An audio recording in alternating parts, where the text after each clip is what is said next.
Pakistan and China are expanding their electric vehicle partnership, focusing on sodium-ion battery tech and local EV assembly.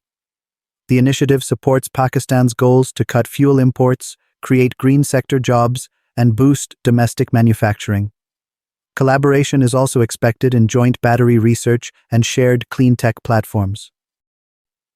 Germany has suspended military exports to Israel that could be used in Gaza, a stark policy shift under Chancellor Merz due to growing humanitarian concerns.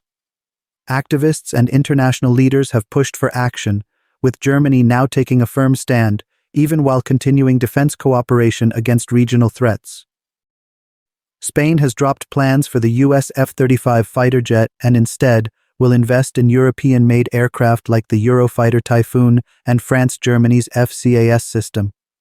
The move, driven by concerns over U.S. political instability, reinforces Spain's commitment to military autonomy and supporting its domestic aerospace industry.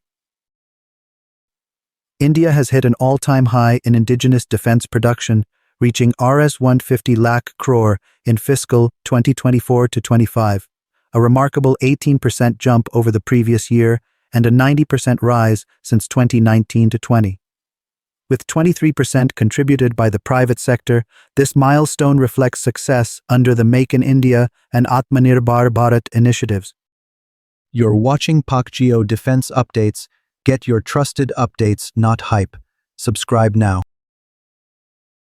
Following May's aerial engagements, global military analysts are studying the dogfights between India's Rafale jets and Pakistan's J-10s to glean future combat tactics.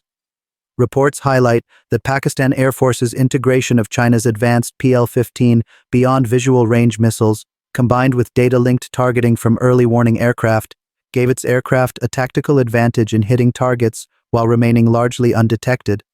The findings are expected to influence how air forces around the world refine strategies for modern air combat.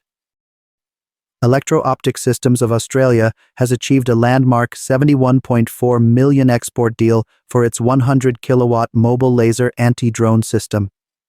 Designed to counter drone swarms at short range with low-cost shots, just 10 cents per engagement compared to millions for missile-based systems, the truck-mounted laser can neutralize up to 20 UAVs per minute. This marks the world's first export of such a high-power laser weapon. U.S.-India Strategic Trust has taken a hit amid recent U.S. tariffs on Indian exports tied to oil purchases from Russia. Analysts at CSIS warn that trade measures are eroding years of goodwill built across defense and strategic cooperation.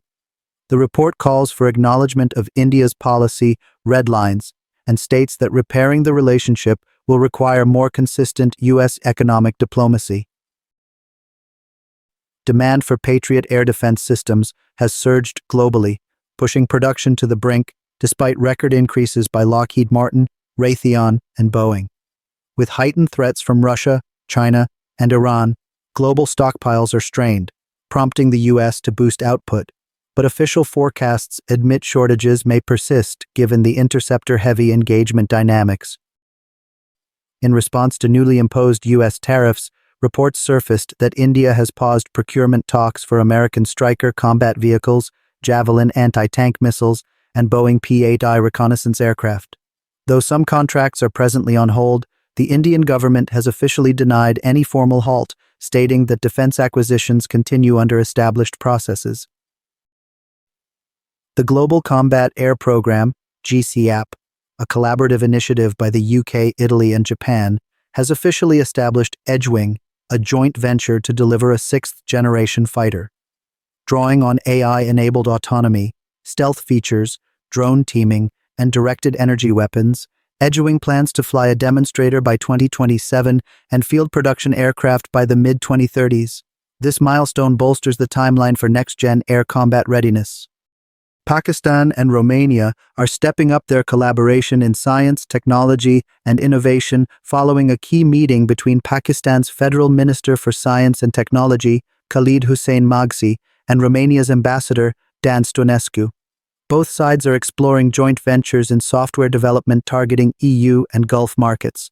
They proposed a future Romania-Pakistan Science and Technology Forum, plus a memorandum of understanding between digital and research authorities to formalize these plans. Romania also extended access to major European programs, Horizon Europe, Erasmus+, and Digital Europe, for projects in AI, cybersecurity, space, renewable energy, blockchain, and e-governance.